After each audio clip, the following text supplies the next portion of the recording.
Welcome to growthtofreedom.com, the show that brings you inspiration, transformation, and leadership. We're helping you connect the dots, see the blind spots, and get unstuck so you can go out there and create more sales, more growth, more profitability. More importantly, so you can go out and have a bigger impact, have a bigger reach, and make a bigger contribution. Is that what you want?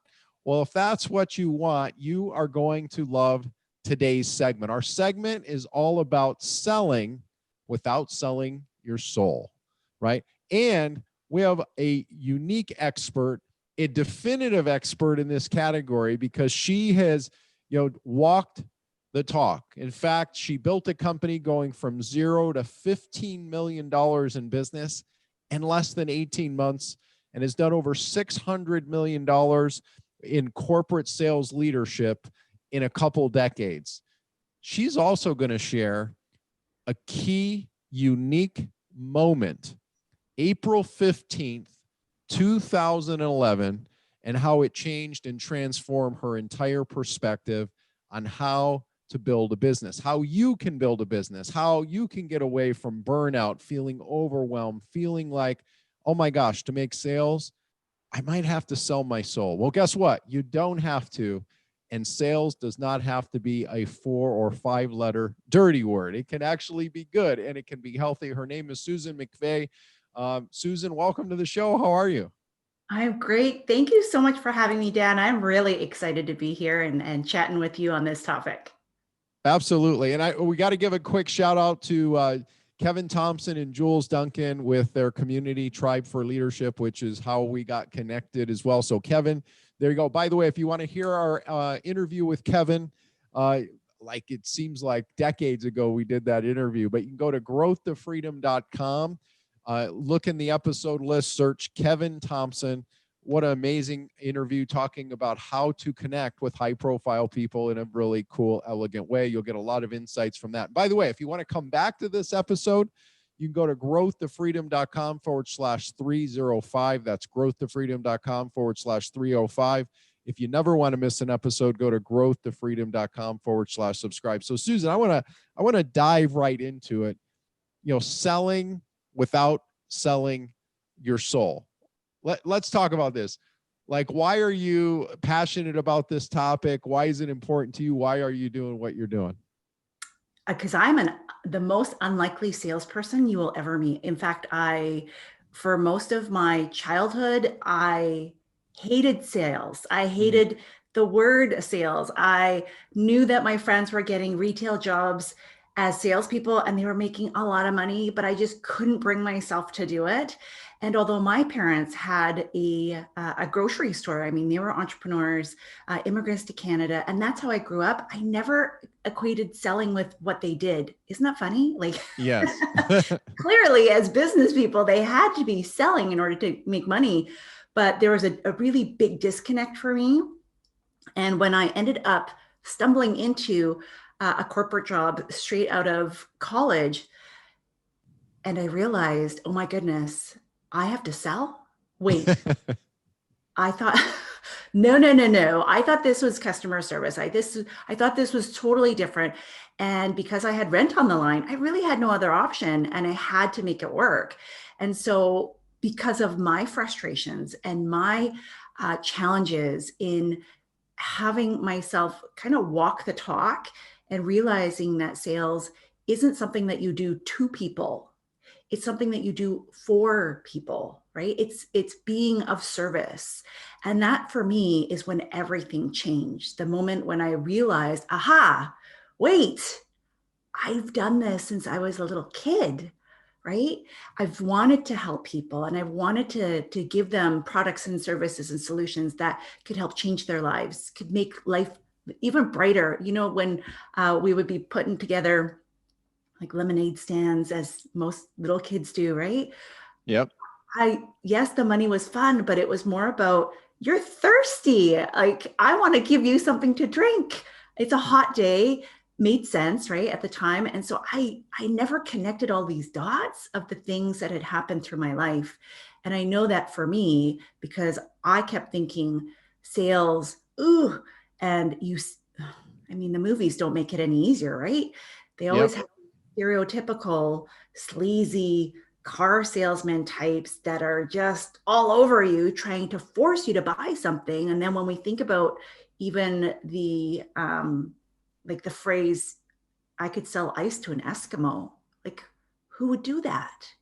Yep. They don't, you don't need that. And so of course all these stereotypes just exacerbate the whole situation. And so I'm out here to change the world, that sales is something that is about leadership, it's about empowerment, it's about service. And for me, I always encourage my clients to find someone to serve every single day, because I believe that when you do that, your products and services are an extension. And when we don't sell, we're actually being selfish, because the thing that our clients need is our product and service. And if that's the case, then we have to sell. And as you're watching, as you're listening right now, can you relate to Susan and this feeling of, sales is, awkward, it's uncomfortable, etc., and all these things, and maybe beliefs or false beliefs around it? Well, what if you could actually flip a switch and starting today, not only if you're in sales and already good at it, you could become even better, but if you're struggling around it, like what if you could make the shift that you can increase your growth, your income, your impact, your reach tenfold as a result of what Susan is going to share with you. Now, before we get into some of the strategy, Susan, and I know you've got a lot of it. Now, I mean, $600 million in a couple decades of business is quite phenomenal, right? So I want to give some context. Can you remember, this place where you felt like it was uncomfortable, it was awkward, and then like your lowest point, like your worst experience, like a failure or rejection or this just isn't working for me, like reevaluation, whatever that was for you? Can you remember back and share that? And then also what our viewers and listeners can learn from your experience as a result. Yeah, there's, I mean, there's so many, right? Because even our journeys are not a straight line. And I think even now, even with all that success, I still have my moments. I'm not a natural born salesperson. I have to work hard at it. And there's a lot of things that come more naturally to me now. And people think, well, it's easy for you. You're an extrovert. I'm not an extrovert. I am an introvert. This is something that I've had to learn. So sales is a skill. And I thought, well, first I wanted to quit my job about 6 months in. I thought, just can't handle this. It's not working for me. My sales targets were running really slowly. I was still technically in the training period. And I was ready to give up the towel. And I thought, there must be something I'm missing, right? There must be something that I'm missing. And so I looked at a colleague, a peer who actually was more experienced. He'd been doing this for not a ton longer than I had, maybe a 6 to 9 months ahead of me. And yet he constantly had a line out the door. He constantly had clients who were waiting on him. And I thought, well, okay, let me dial this in and see what he's doing. And I took the time to observe him, right? To really look at what is it that he was doing. And that was the first moment that it finally clicked for me that all he was doing was serving people, like really serving people. He wasn't trying to sell every single time. He was asking really great questions. He was really connecting the dots for folks. And where appropriate, he was making the suggestion for, hey, this could actually help you address this issue that we've just uncovered. I'm going to recommend that you do this. Let me book you an appointment and you can speak to somebody about this. And I thought, what? That's so easy. That's so easy, right? Instead of being, Yep. do you want fries with that? Do you want fries with that? Do you want fries with that? Because we've all been in those situations when you have to meet a quota, you have to hit a target, you need to see a sale coming through the door, you need to sign another client because let's face it, business owners, we got bills, we have teams, we have lots of responsibilities on the personal and the business side. And I sat there in that moment and I realized, well, if I just sound like a broken record, nobody's going to listen to me. And I know that there's some times where when we're talking to our clients, it kind of feels like we're repeating ourselves over and over again. And that's not what I'm talking about. I'm talking about the fact that you actually have not done what's required in order to hear from the other person, like actually connect. And so I stopped worrying about selling. I realized that if I just be my best version of me in terms of I just deeply connect with people. I'm really naturally curious about folks and their stories and their backgrounds, why they do what they do. If I just ask them what's happening for them and why they're doing certain things, then it will allow me to get a little bit deeper into what's showing up for them. And as a result, I'm the expert. I'm trained in all of these different products and services that I can sell. I'm not going to offer, well, at the time, gosh, I mean, there were more than 100 different things that I could sell. That's overwhelming for a client. And yet here I was, brochure in hand. Let me just show you all 12 of these options. Of course, nobody wanted to say yes. They literally would back away from the counter. And then okay, how much longer? It was so bad. It was just, I cringe. And whether I was doing it in person or over the phone, my biggest blunder have been when I've had my own agenda of what I want to happen. And I have stopped serving people, and I've stopped really being present to what's happening in the interaction and treating it more like a transaction. And so when I realized that this is a real life human, like I just have to have a moment with this person to ask really relevant questions, to stop worrying about whether or not I'm going to sell something, and take the time to listen to what they're telling me, because some sales, they take time, right? Even small ones. So I found for me, it wasn't the size of the deal. It was really about whether or not there was a need. And so if I hadn't done a good job of asking those really relevant questions and then matching that up with my expertise as the expert to say, okay, I'm going to advise you. I'm the expert. I'm your trusted expert. I'm going to give you the information and the advice that you need, which is a recommendation for something, then it wouldn't really matter what I was trying to sell. I was skipping the steps. And so I had to kind of go backwards and realize, wait, there is a process to this. There is a rhythm to how we build relationships. And there is a way that people are more open to recommendations because I've done the initial work up front. And as you're listening or you're watching right now, can you relate to this a little bit, right? Where you felt like, golly, I just have to make sales. I got to meet a quota. I got to hit my commission numbers. I got to do this. I got to do that to pay the bills, right? On the other hand, like, what if actually you could make more sales, have a greater impact, have a greater reach, have a greater contribution by stop selling and start serving, to start connecting deeper? Well, guess what? When we come back, we're going to take a deeper dive into this psychology, this new way of operating, so that you can have a bigger impact, a bigger reach, and bigger contribution, so that you can sell more by actually selling less, and stop selling your soul by actually serving, connecting, and a whole lot more with Susan McVea right after this on growthtofreedom.com. Thanks for listening to this episode of growthtofreedom.com. Are you struggling to get a steady flow of new clients every day, or maybe hit a plateau or hit a wall in growing your business?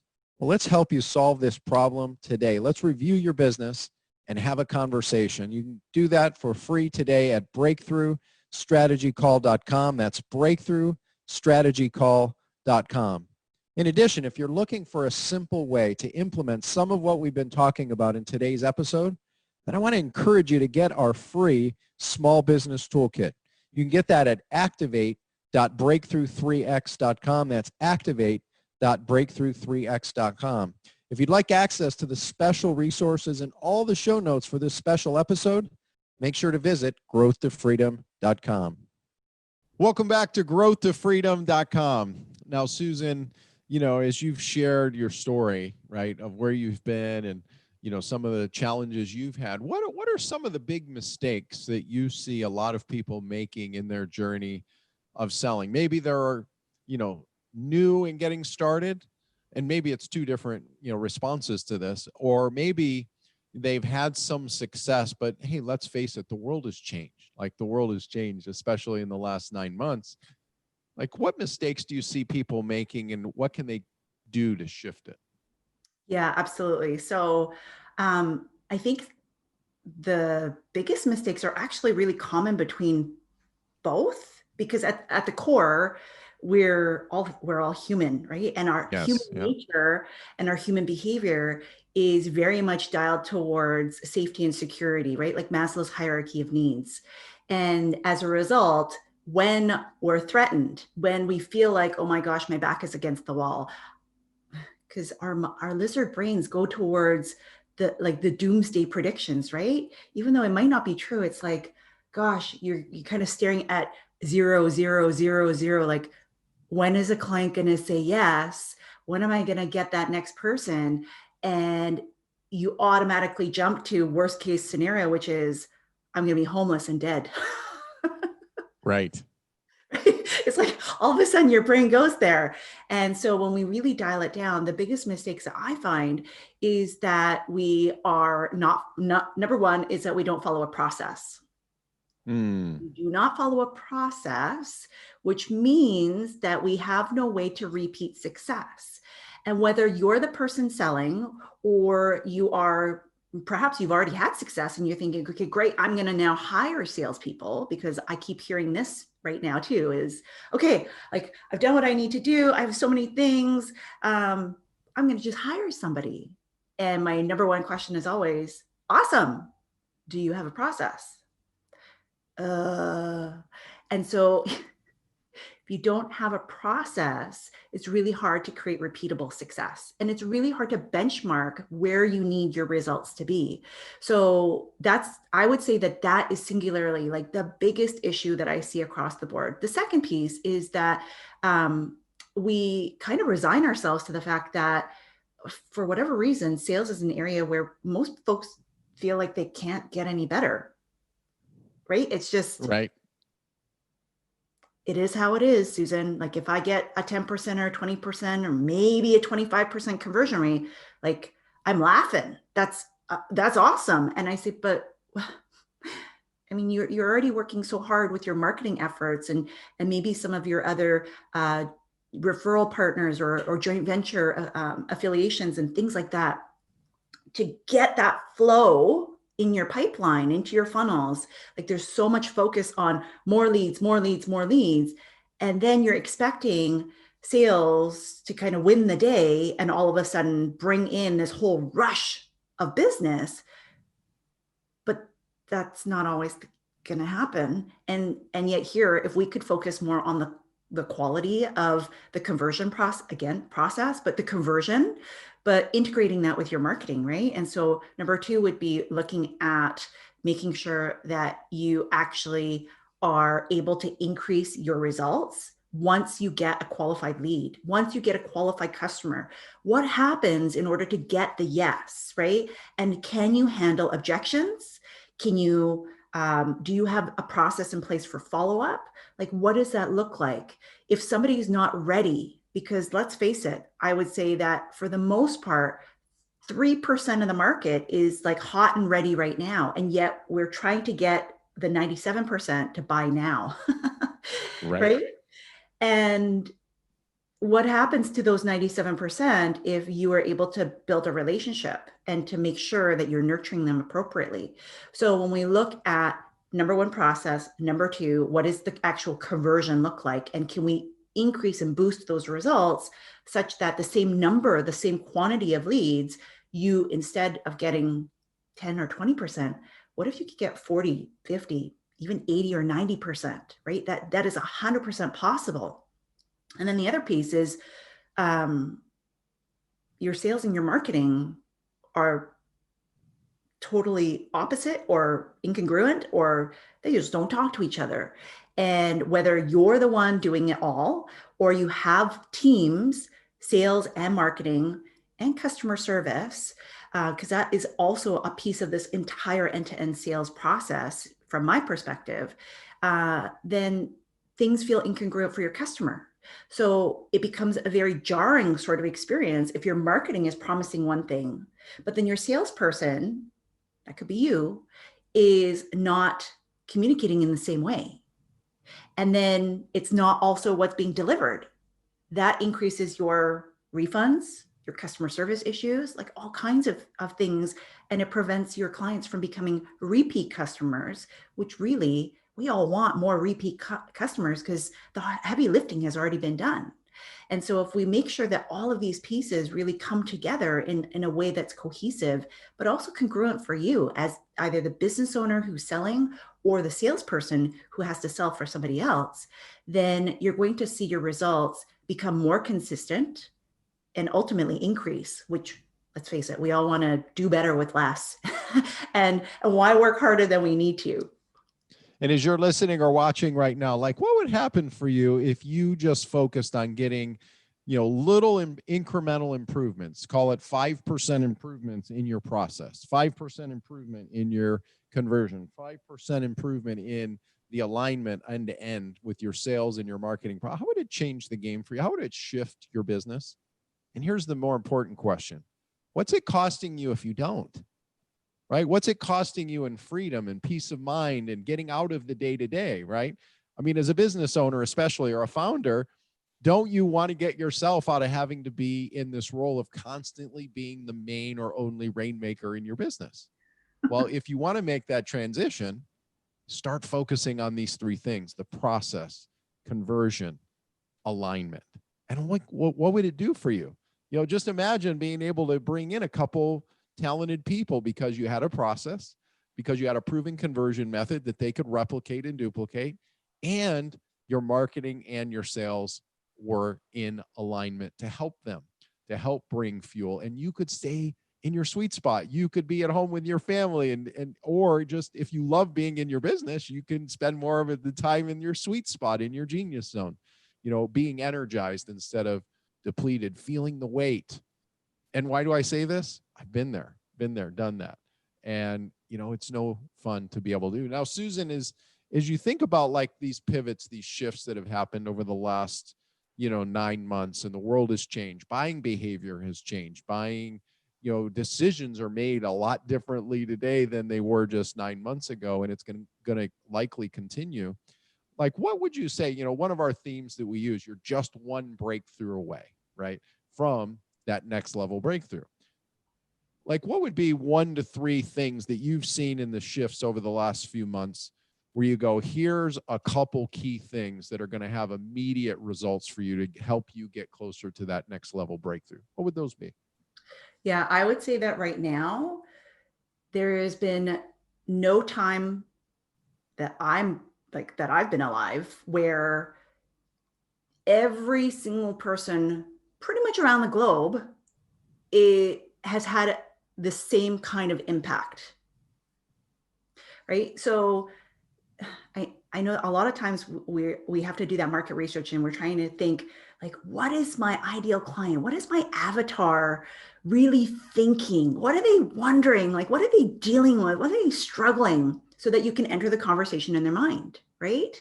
And we struggle with that because as the founder, as the expert, we are often so far removed. And even if it's just a couple of steps, we're out of it. We've jumped forward. Right? It's kind of like Back to the Future, right? When Yes. you dial it back and you forget, like, and life kind of works that way where it all of a sudden goes from, I don't even remember what it's like to have that. Whereas when you're in the moment, it just feels like the sky is falling. It feels like the end of the world.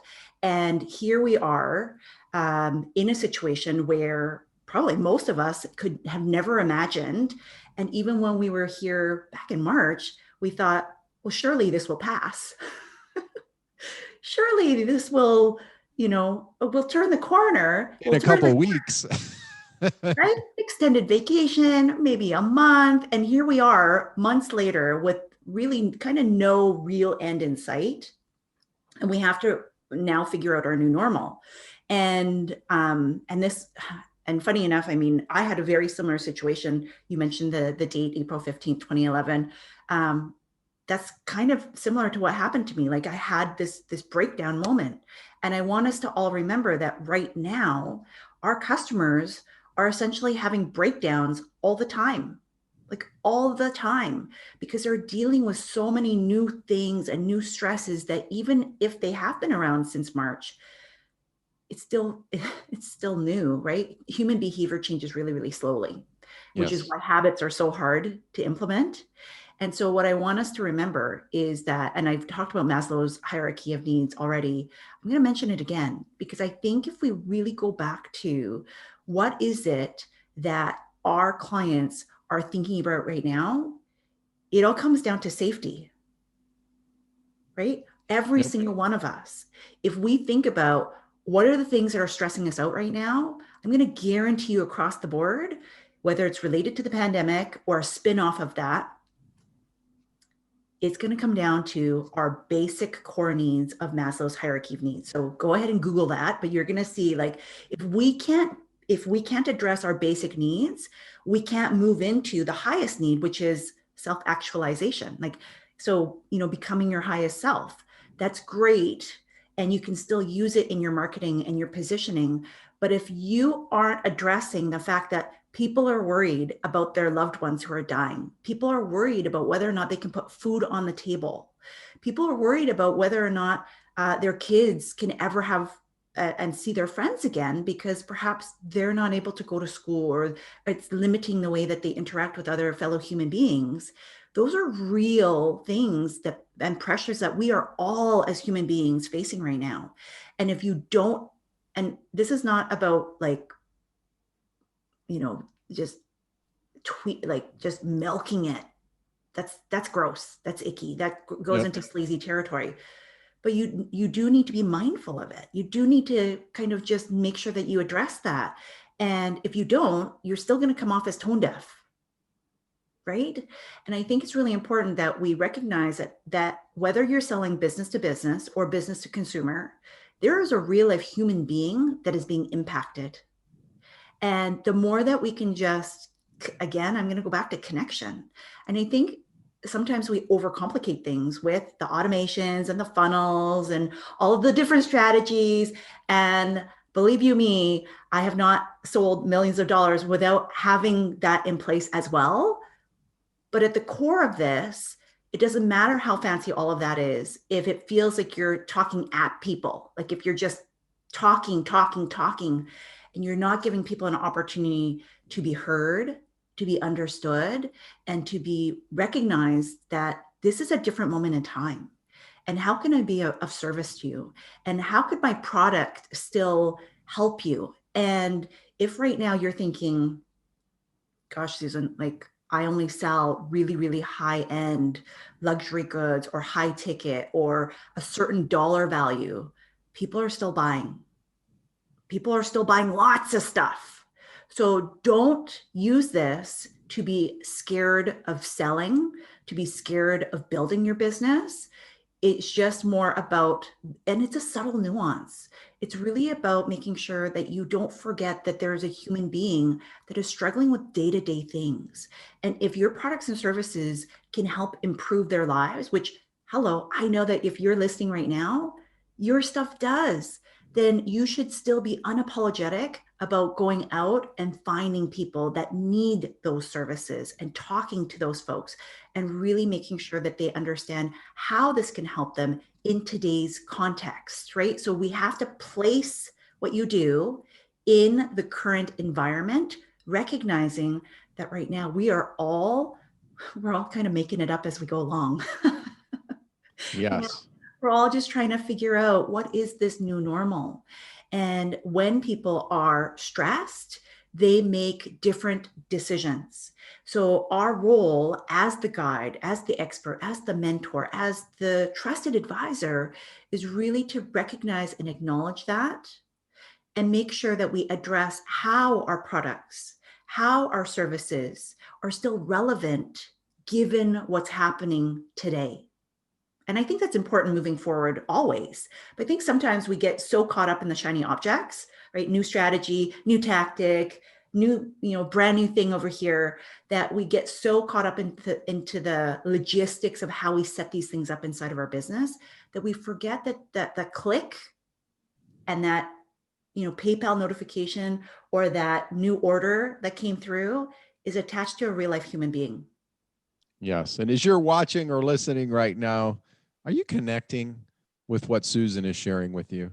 Right? Being a human being, being a trusted guide, a mentor, an advisor, a trusted advisor at that. The ability to realize that this isn't about automation. This is about one-to-one personalization, personal communication. Again, tuning in to the human being side of things. Now, Susan, if people want to connect with you, I mean, you've got a wealth of resources, a wealth of tools to help people, right? Just do better at this and really genuine, authentic sales, selling more without selling their soul. So where can they connect with you? Where can they learn more about how to reach you? Yeah, absolutely. So I'm across all social medias at Susan McVea. My last name is a little tricky, so it's MCVEA.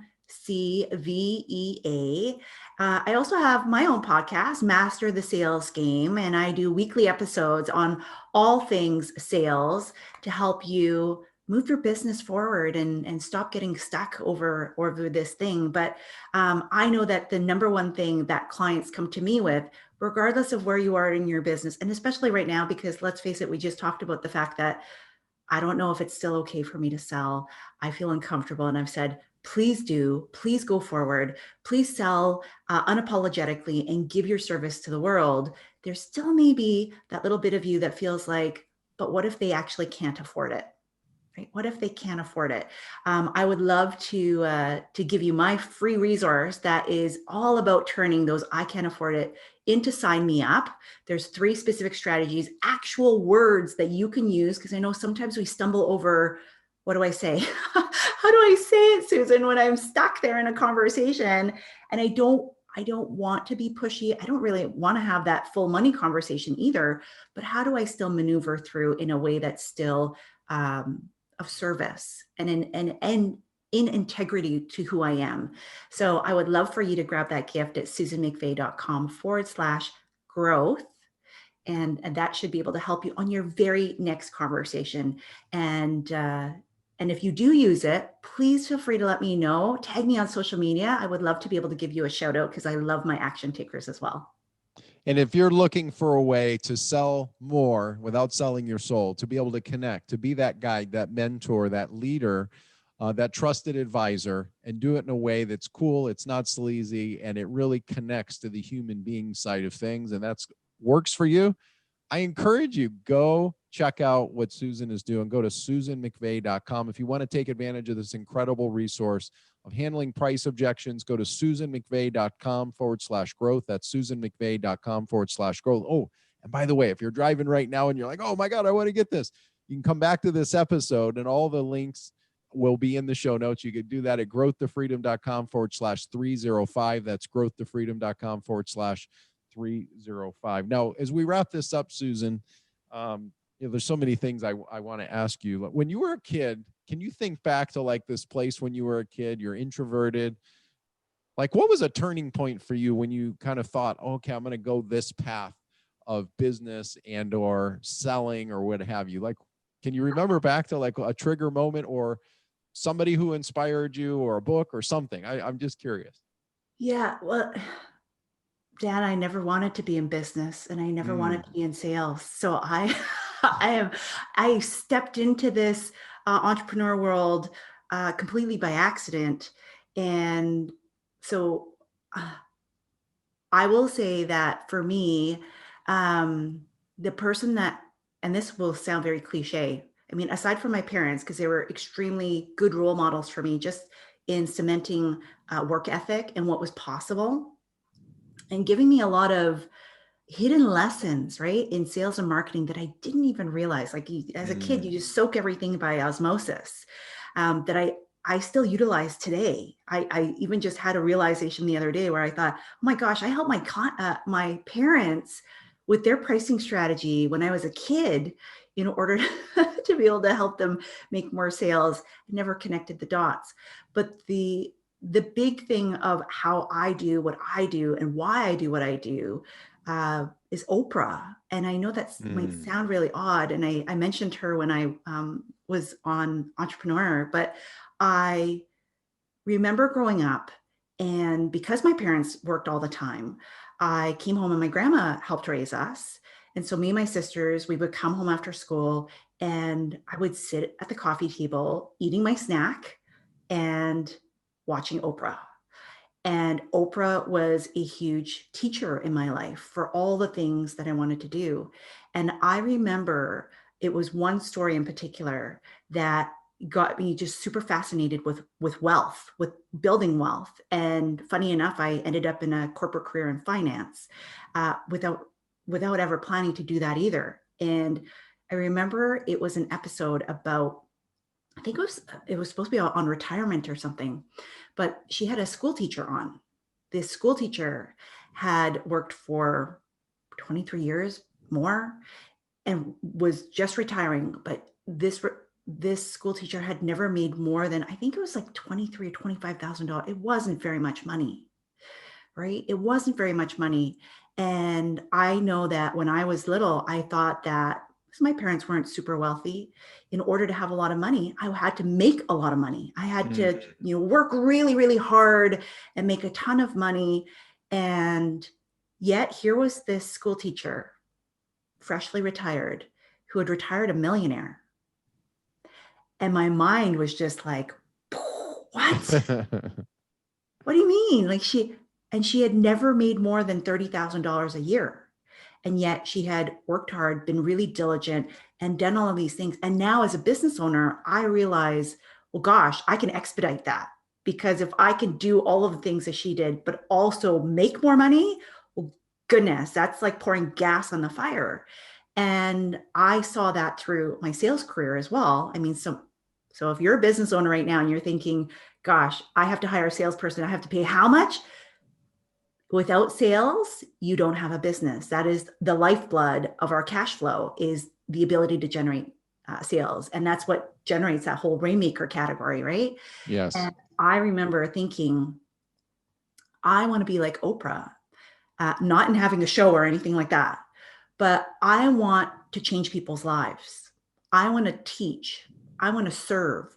I want to help educate. And I want to make sure that what I do is of such quality that no matter who you are, I can help improve your life, even if it's just one little bit. And I'm deeply grateful that a breakdown that happened in 2011 completely changed my life. And what I thought was an end. And I was deeply sad. It was devastating at the time. And I know that, Dan, you've had a health crisis. That was what spurred mine.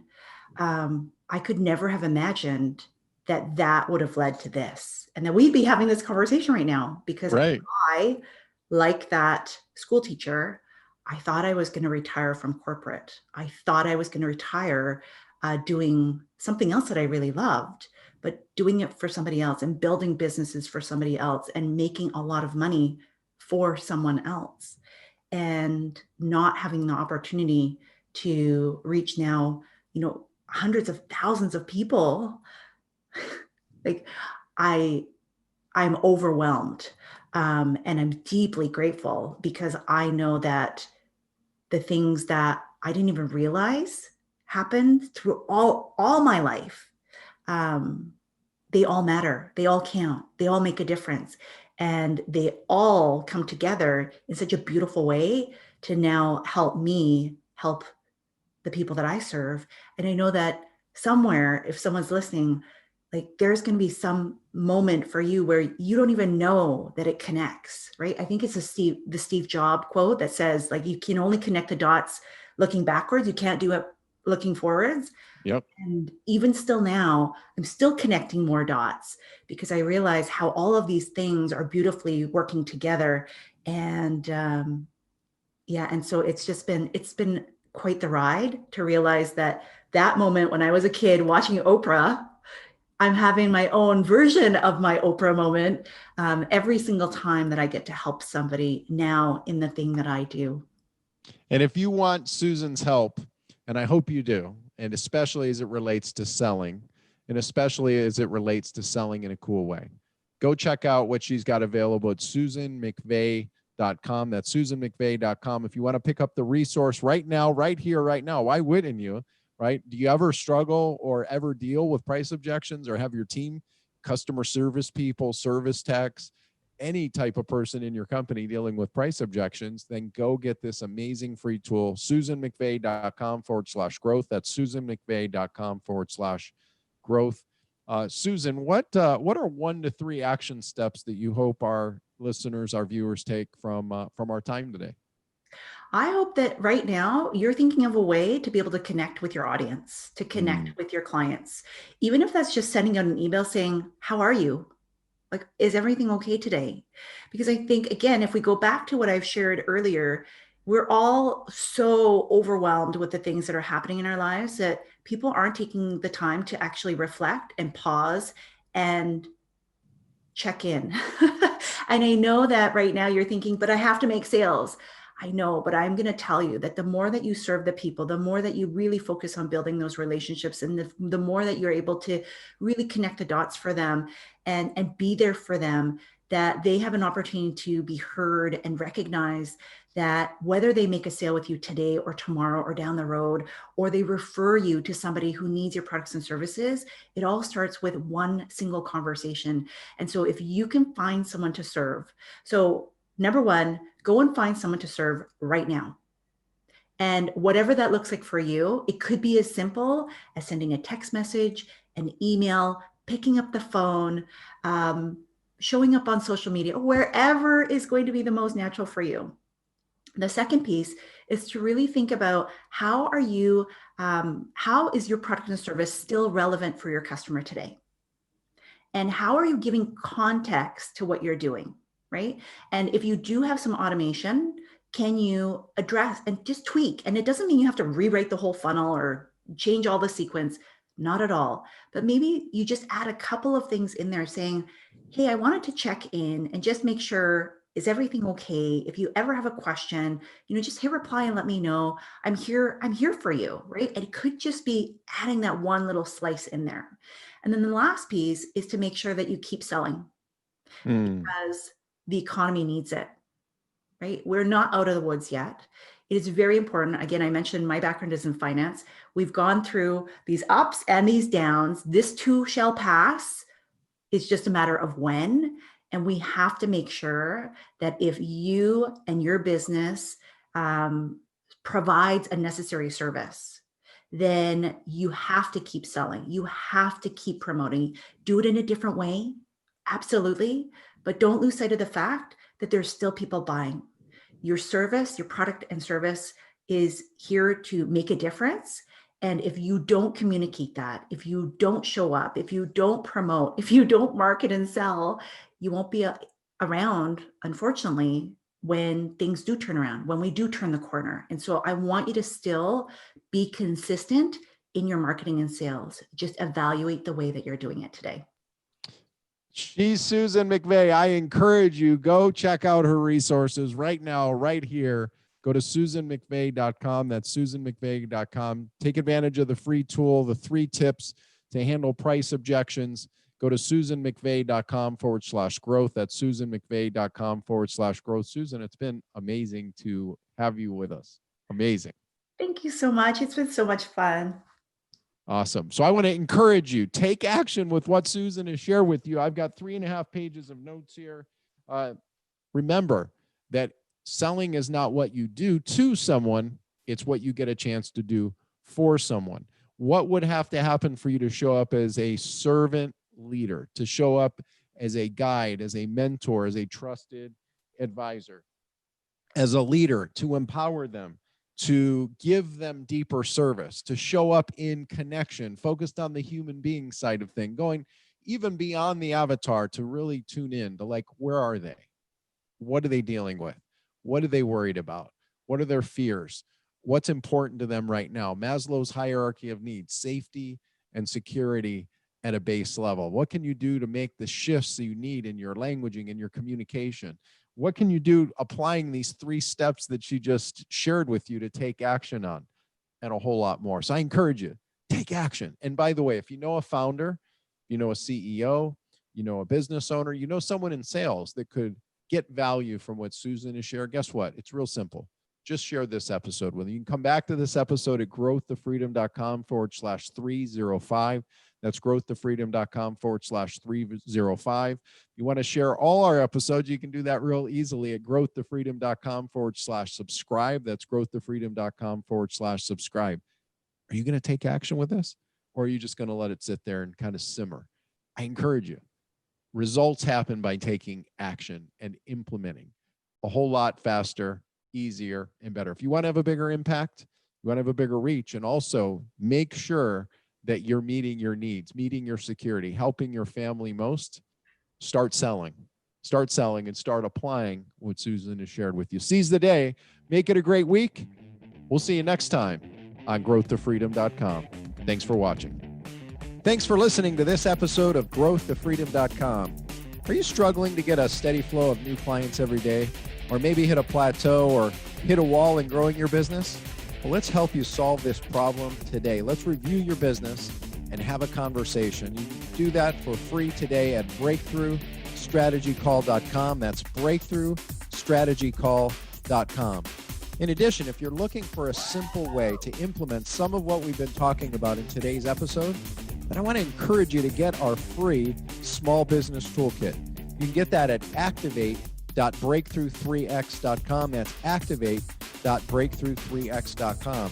If you'd like access to the special resources and all the show notes for this special episode, make sure to visit growthtofreedom.com.